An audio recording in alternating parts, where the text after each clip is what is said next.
Confirmada a primeira morte por coronavírus em Criciúma. Médico pneumatologista fala sobre os avanços da medicina na busca por remédio eficaz contra o Covid-19. Número de profissionais da saúde que são afastados do serviço por suspeita de contaminação pelo coronavírus cresce em larga escala na cidade de São Paulo. Jovens da Amazônia dão exemplo mundial. Governador Carlos Moisés anunciou volta das atividades na construção civil. Presidente norte-americano Donald Trump lança dúvidas sobre números do coronavírus na China. Equador retira 150 corpos de Guayaquil em meio à pandemia. Apesar do número de testes que o governo disponibiliza no país, a identificação de pessoas contaminadas pelo Covid-19 está longe do ideal. E na série especial produzida pelo Departamento de Comunicação da Unesc, professor Jacques Sorato fala sobre as pandemias que assolaram a humanidade ao longo da história. As notícias do dia você confere a partir de agora. Está no ar pela TV Primavera de Criciúma. Informe Região.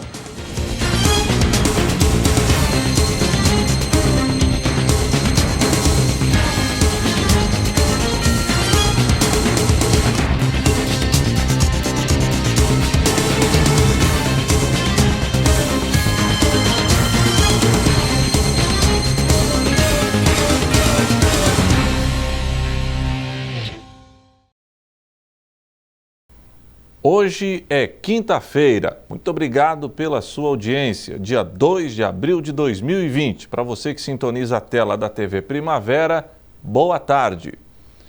Foi confirmada a primeira morte em Criciúma por coronavírus. O caso foi identificado através do segundo exame realizado com a secreção da traqueia do paciente.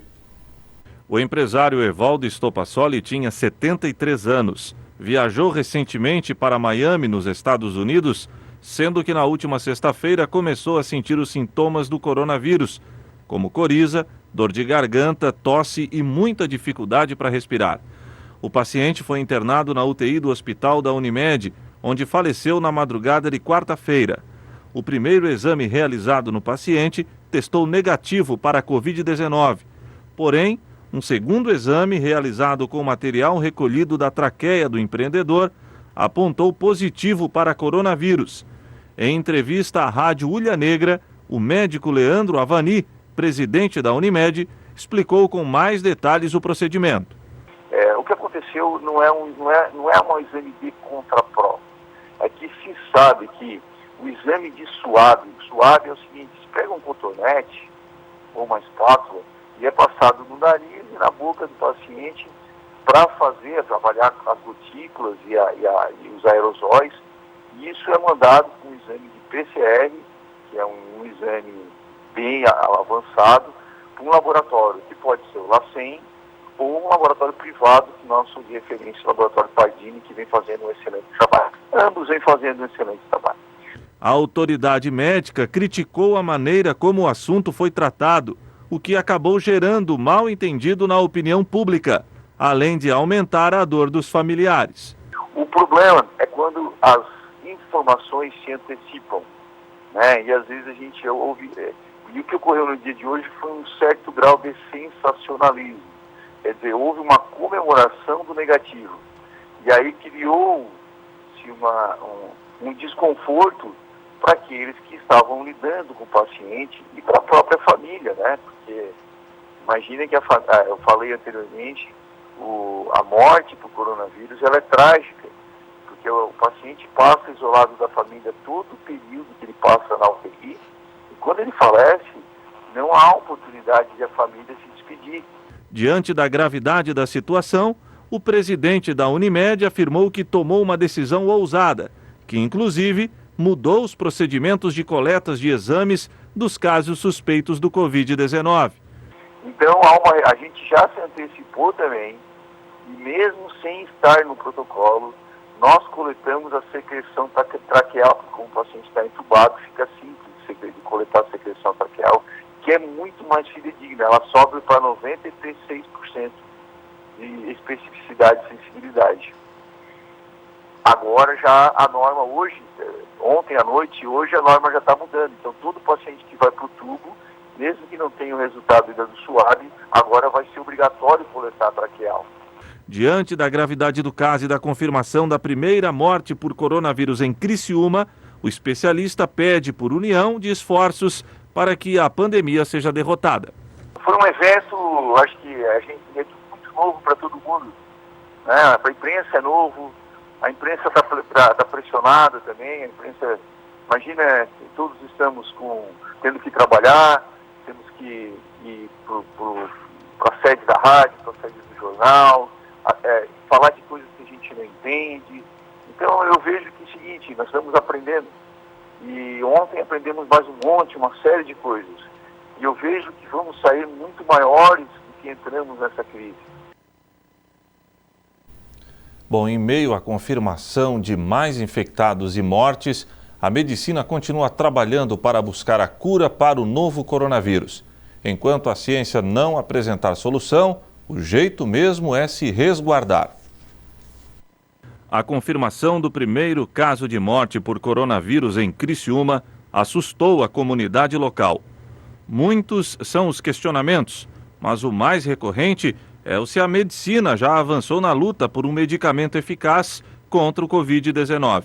Exatamente por esse motivo é que o pneumatologista Renato Matos foi procurado por nossa equipe. Toda a comunidade científica mundial hoje, de ponta, está em busca de algum medicamento. Existem dezenas de protocolos. A medicação que se tem mais esperança hoje é a hidroxicloroquina, mas são trabalhos iniciais, pequenos, ela funciona, tem que ser usada isolada ou associada com outro medicamento, qual a dose ideal, qual é a hora inicial adequada. Esses resultados nós ainda não dispomos.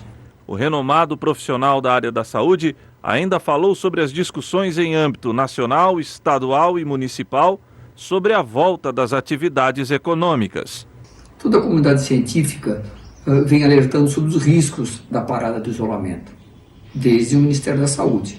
O ministro Mandetta vem batendo muito nessa tecla da importância do isolamento. Evidentemente que uma hora teremos que voltar, mas nos parece que no momento que nós ainda não atingimos uma situação complicada, seria muito arriscado voltar de forma mais completa. O médico pneumatologista ainda fez um alerta intrigante. Todas as autoridades acham que a fase mais difícil está por vir. Certamente o isolamento que foi adotado precocemente no estado favoreceu muito o número menor de casos na nossa região. O número de profissionais da saúde que são afastados do serviço por suspeita de contaminação pelo coronavírus cresce em larga escala na cidade de São Paulo, o maior município do país. Entre a primeira e a segunda quinzena de março, as licenças para médicos, enfermeiros e técnicos de enfermagem aumentaram 57%.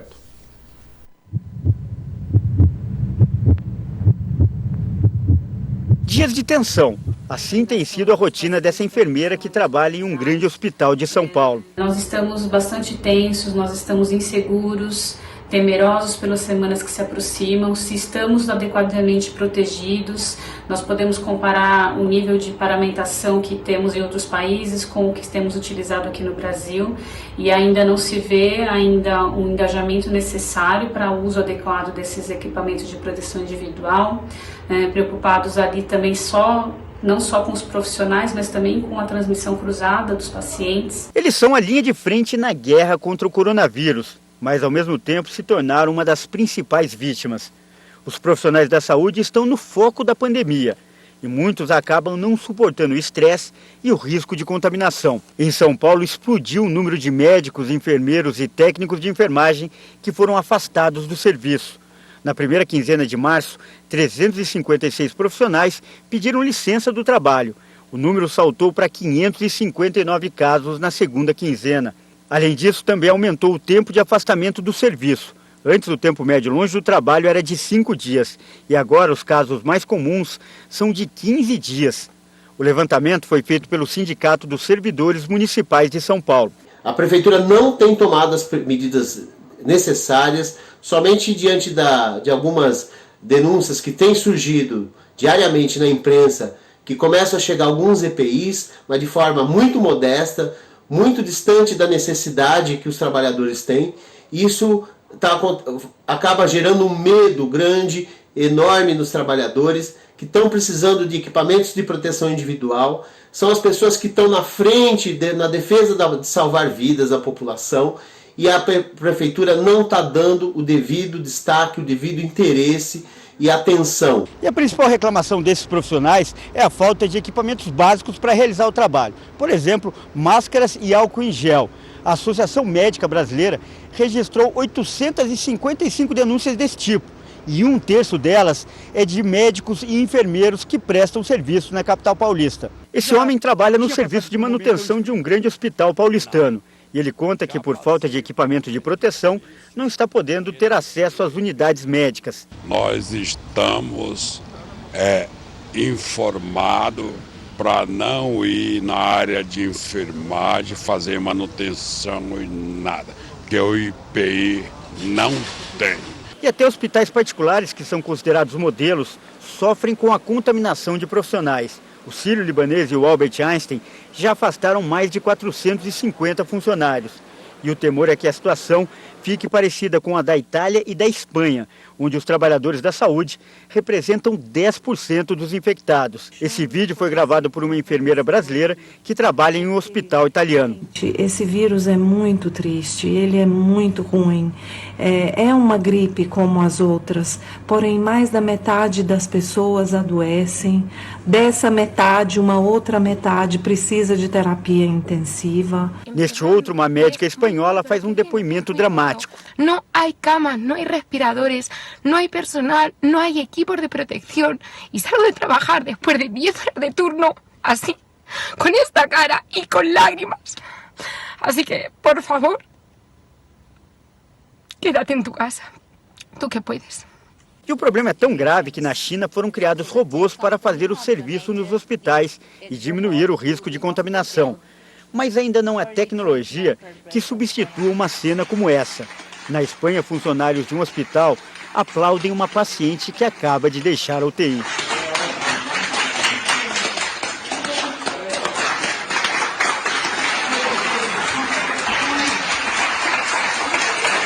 E se falta equipamento, sobra reconhecimento da população. Em vários lugares do mundo, inclusive no Brasil, o esforço desses profissionais foi homenageado com aplausos.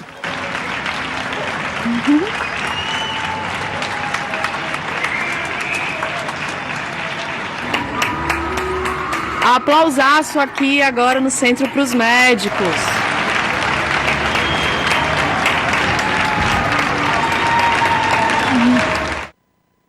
A Associação Médica Brasileira informou por nota que todas as denúncias recebidas são checadas junto aos hospitais e também notificadas aos órgãos responsáveis.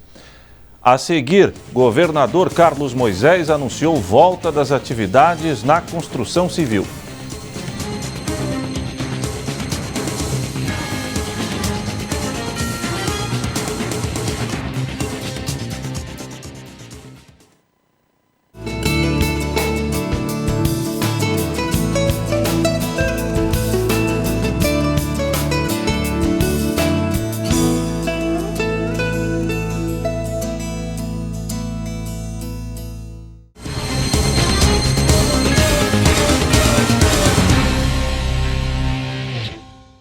Dias antes de um novo coronavírus parar o mundo, jovens ribeirinhos se reuniram para discutir soluções para os problemas em comunidades no coração da Amazônia, onde moram, estudam e trabalham.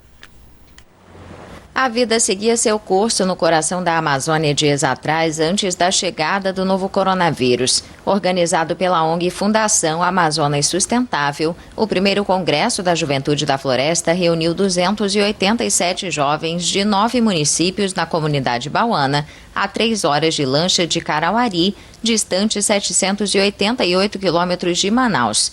Da floresta exuberante onde querem permanecer, 3 destes jovens enviaram para o mundo uma mensagem de esperança e persistência. Fábio não consegue se adaptar à vida na cidade onde mora seu pai e quer fazer a diferença na comunidade ribeirinha em que vive. Desde meus 14 anos de idade, Eu quero ser professor, ajudar na educação do meu estado. Maria mora na comunidade São Raimundo, na reserva extrativista do Médio Juruá, em Carauari. Técnica em produção sustentável e agente ambiental voluntária, ela promove ações como coleta de lixo. Eu acho que a floresta ela é o pilar da sociedade do mundo como um todo. E antes das empresas chegarem e estarem prejudicando o nosso espaço, deveriam pensar que eles mesmos serão os prejudicados, porque eles dependem de tudo que a natureza fornece. Aos 13 anos, Kélita do Carmo decidiu ir para a cidade em busca de oportunidades. Deixou Bauana, comunidade rural com casas de palafita às margens do rio Juruá, e foi para Manaus trabalhar como babá. Viveu lá 8 meses, mas não se adaptou. Hoje, com 22 anos, quer ser professora e se prepara para começar a faculdade no núcleo educacional próximo à sua comunidade. Não é só o ar puro, não é só o ambiente em si, mas tem alimentação também, que é saudável. E eu acho também que nós aqui do interior, a gente tem o compromisso de repassar a cultura que veio dos nossos ancestrais, dos nossos antepassados, enfim. Eu só tenho minha avó viva, é bom ouvir as histórias que ela conta de antes. Eu acho que isso tem que ser repassado para meus filhos, os meus netos, enfim. Os 3 jovens fazem parte de um grupo que valoriza a floresta e que não tem vontade de trocar a calmaria local pelo agito das grandes cidades. Das pequenas comunidades onde vivem, eles enviam uma mensagem para o mundo sobre a importância da preservação da natureza. A juventude da floresta é o futuro do amanhã. A Amazônia é uma semente plantada com amor no coração de cada um de nós extrativistas ribeirinhos. Ser vida na floresta é cultivar os sonhos de uma Amazônia sustentável para todos. Santa Catarina começa a se preparar para a volta das atividades econômicas nos mais variados setores do estado. Ontem, o governo Barriga Verde apresentou um plano de retomada de produção. A confirmação veio através de coletiva virtual. Carlos Moisés afirmou o retorno gradativo das atividades comerciais, começando pela construção civil. No dia de hoje, tivemos várias reuniões muito produtivas, mas uma delas vale destacar, autorizando em todo o território catarinense a construção civil, inclusive aquelas prestadas por profissionais liberais, autônomos, englobando edifícios, obras de infraestrutura, serviços especializados de construção, etc. Como também autorização para funcionar os estabelecimentos comerciais de materiais de construção, as ferragens, aqueles que vendem ferramentas, material elétrico. Fica autorizado os corretores de imóveis a prestar o seu serviço, desde que o atendimento seja individual, por agendamento, e que o estabelecimento permaneça de portas fechadas. Carlos Moisés ainda disse que as decisões que estão sendo tomadas não são precipitadas e que a prioridade do governo é de resguardar vidas. A saúde das pessoas, a vida dos catarinenses em primeiro lugar.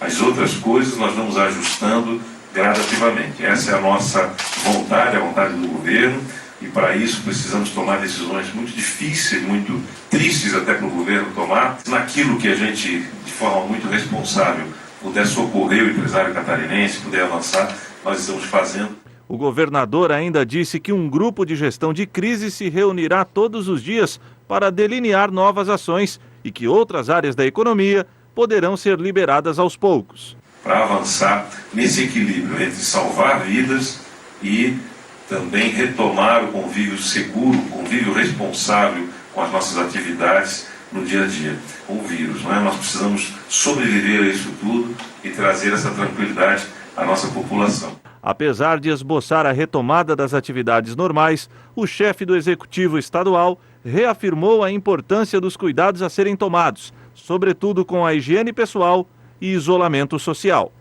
E ressaltar que é importante que você continue em casa. Hoje é o nosso primeiro dia de quarentena desse novo decreto, mais 7 dias. Nesses 7 dias nós vamos trabalhar incessantemente para discutir os setores que podem ter algum tipo de atividade, como e quando poderão fazê-lo, avalizado por toda a equipe da saúde aqui de Santa Catarina e todos os setores ali representados. O presidente dos Estados Unidos, Donald Trump, levantou dúvidas sobre a precisão dos números oficiais chineses sobre o coronavírus, depois que legisladores americanos, citando um relatório do Serviço de Inteligência, acusaram Pequim de encobrimento. O presidente americano Donald Trump levantou dúvidas nesta quarta-feira sobre a precisão dos números oficiais chineses sobre a Covid-19. No entanto, Trump insistiu que o relacionamento com a China é bom e que ele permanece próximo ao presidente Xi Jinping. Os números deles parecem um pouco positivos, e eu estou sendo legal quando digo isso em relação ao que testemunhamos e ao que foi relatado. Mas discutimos isso com ele, não tanto os números e como eles fizeram, como estão fazendo.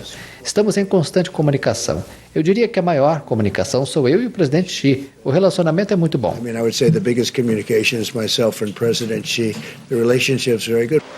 Legisladores americanos, citando um relatório da inteligência, acusaram Pequim de encobrimento dos casos da doença.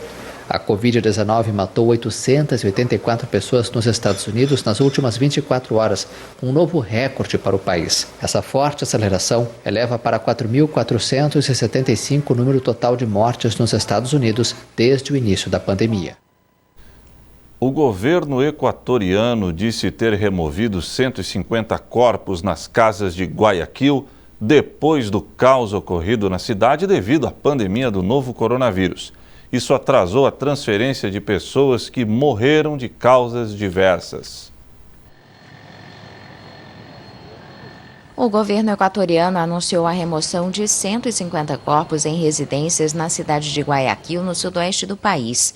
Após o caos e a indignação provocados pelas imagens divulgadas nas redes sociais de corpos abandonados nas ruas, o governo empregou uma força conjunta de militares e policiais. As autoridades reconheceram as falhas no sistema mortuário em Guayaquil. Isso fez com que o serviço forense e as funerárias não atendessem rapidamente aos casos de mortes em residências em meio ao toque de recolher em vigor no país durante a pandemia do novo coronavírus.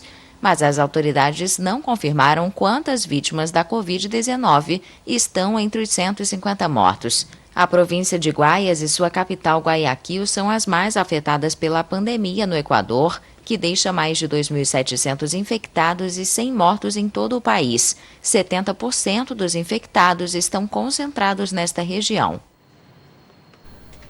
A seguir, apesar do número de testes que o governo já disponibiliza no país, a identificação de pessoas contaminadas pelo Covid-19 está longe do ideal.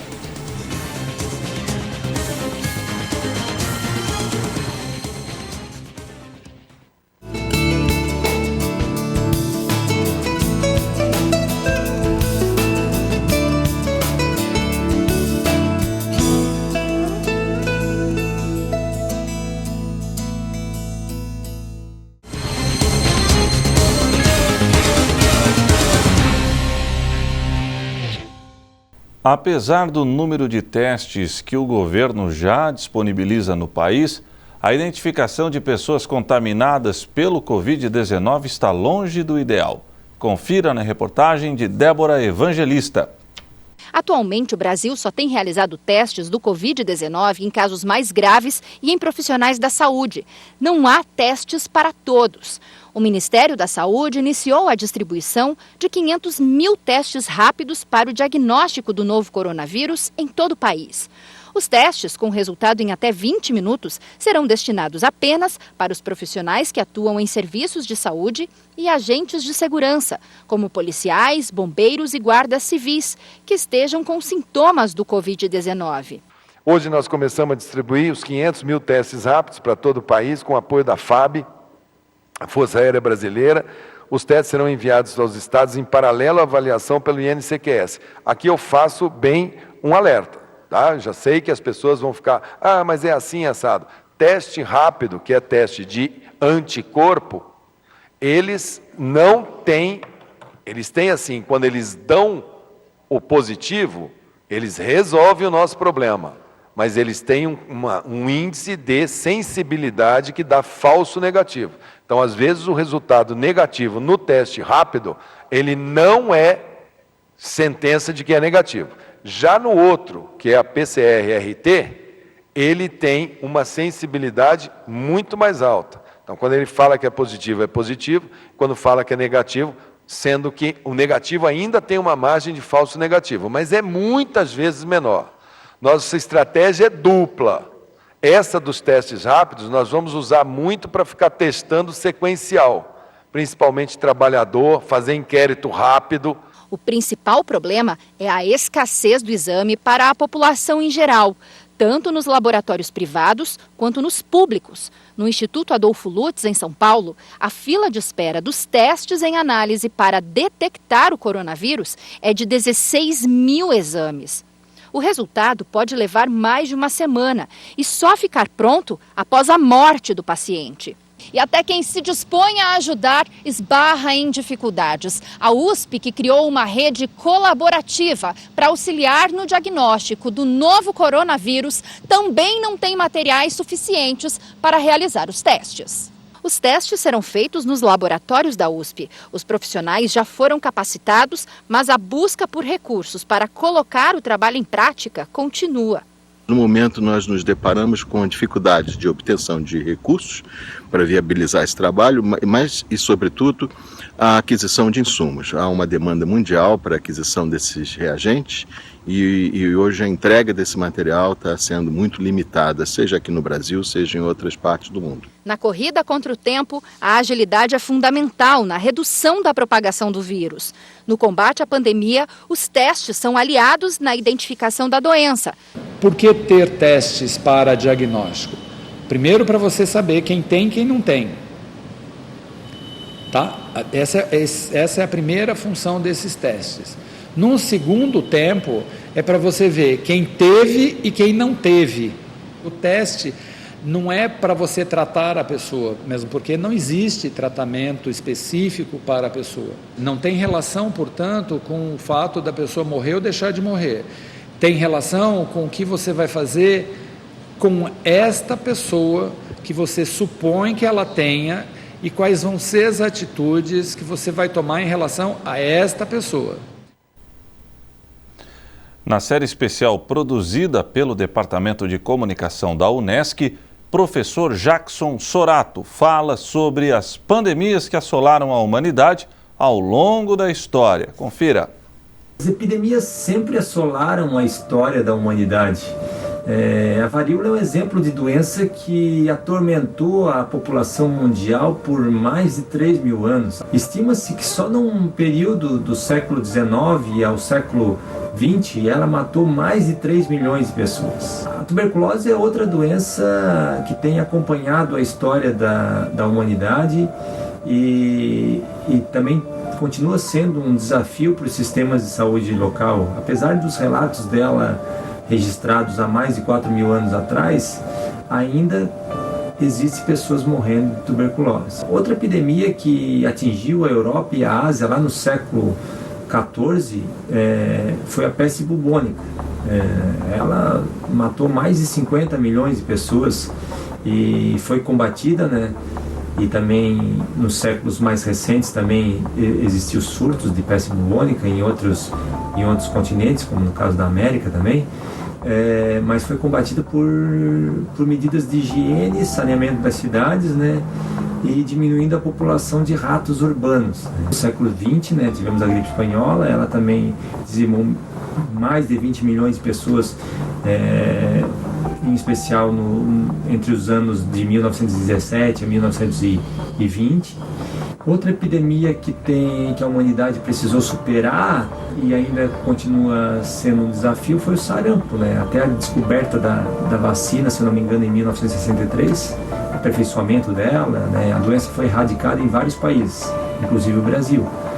Só que, como é sabido por todos, aí, a doença retornou, né, no Brasil, né, depois de anos de erradicação, e esse retorno se dá principalmente à vinda de pessoas, né, a transição de pessoas de outros países sem a devida imunização, e também um pouco associado ao movimento anti-vacina, o movimento mundial anti-vacina.